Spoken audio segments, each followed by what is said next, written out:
Therapeutics Chronicles. I'm Momen Wali, and today we are talking about levothyroxine, one of the most prescribed medications in clinical practice. Whether you are in a community pharmacy, a hospital setting, or working in primary care, you have undoubtedly encountered patients on levothyroxine. It is the gold standard for treating hypothyroidism, but despite its widespread use, there are common pitfalls in dosing, administration, and monitoring that can lead to suboptimal therapy. Today, we will break down levothyroxine's mechanism, key considerations for prescribing, real-world errors, and practical ways to optimize patient care. Let's make sure we catch mistakes before they catch us. Before we jump in, if you are preparing for pharmacy board exams, do not forget to check out our Telegram and WhatsApp study groups in the description. Also, feel free to connect with me on LinkedIn. I would love to continue the discussion. Alright, let's get started. Levothyroxine is a synthetic form of thyroxine T4, a hormone naturally produced by the thyroid gland. It is converted peripherally to triiodothyronine, T3, the more active thyroid hormone, which then binds to nuclear receptors and regulates gene transcription, influencing metabolism, growth, and development. So why do we use levothyroxine instead of T3 directly? Stability and control. T3 has a short half-life and fluctuates rapidly, making dosing inconsistent. Levothyroxine, on the other hand, has a long half-life of about 7 days, allowing for once-daily dosing and more stable thyroid hormone levels. Now, dosing levothyroxine is where things get tricky. The standard initial dose for primary hypothyroidism in otherwise healthy adults is around 1.6 microgram per kilogram per day. But that's just the starting point. Individualization is key.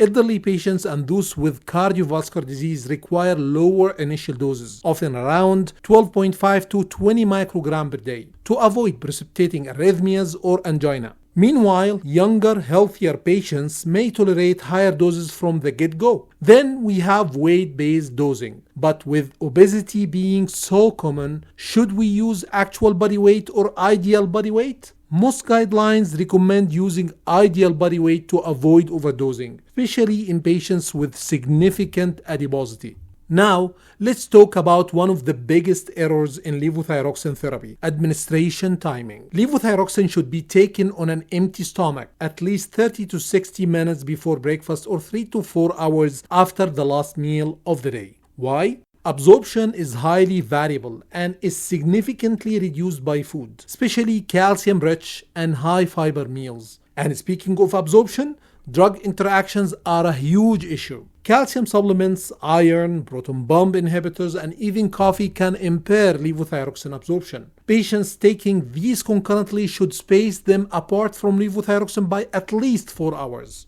Then there is the issue of switching between levothyroxine brands or formulations. Even though most levothyroxine products are considered bioequivalent, small variations in absorption can lead to clinically significant changes in thyroid function. Patients should ideally stick to the same brand or manufacturer. If a switch is necessary, repeat TSH testing in 6 to 8 weeks is recommended to ensure stable levels. Now, monitoring. How do we determine if a patient is on the right dose? TSH is our primary target.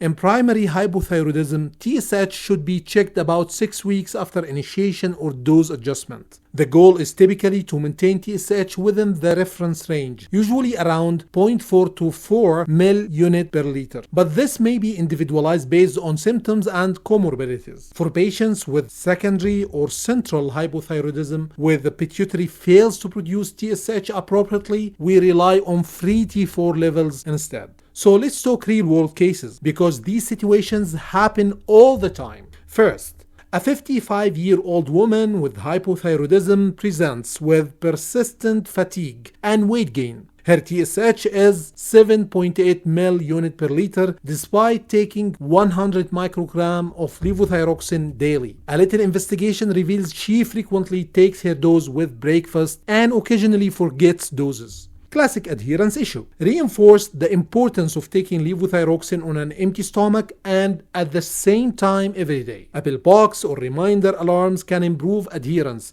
She's advised to retest her TSH in 6 weeks. Then we have a 32-year-old woman with hypothyroidism who becomes pregnant. Her most recent TSH was 2.8 milli international unit per liter on a stable dose of 88 microgram levothyroxine. Since levothyroxine requirements increase in pregnancy, her dose is increased by 25 to 30% with repeat TSH monitoring every 4 weeks in the first trimester. The goal is to maintain TSH below 2.5 ml international unit per liter to ensure normal fetal development. Pregnancy really changes the game when it comes to thyroid hormone management. And what about the elderly? A 72-year-old man with coronary artery disease is diagnosed with hypothyroidism. Given his cardiovascular history, he is started on a low dose of 12.5 microgram levothyroxine daily to prevent precipitating angina or arrhythmias. His TSH is monitored closely with gradual titration based on response and cardiac symptoms.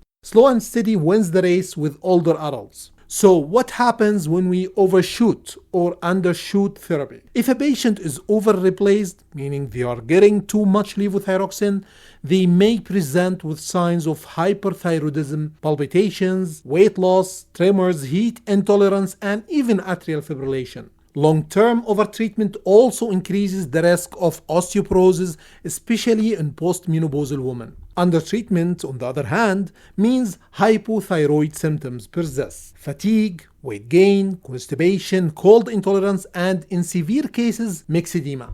If TSH remains elevated despite adherence, we must consider factors like malabsorption, drug interactions, or even non-compliance. Before we wrap up, let's go through some rapid-fire Q&A.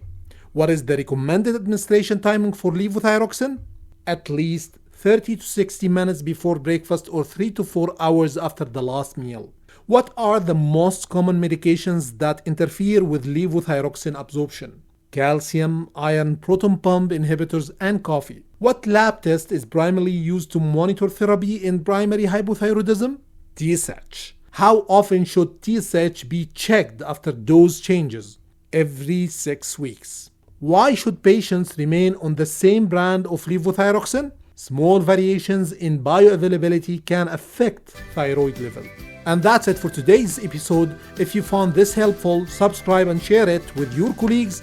And if you are preparing for pharmacy board exams, check out our study groups on Telegram and WhatsApp. Links are in the description. Also, let's connect on LinkedIn to keep the conversation going. And as always, medications are only as safe as the people who use them correctly. Catch mistakes before they catch you. Until next time, this is Momen Wali reminding you to stay curious, keep learning, and always question everything. See you in the next episode.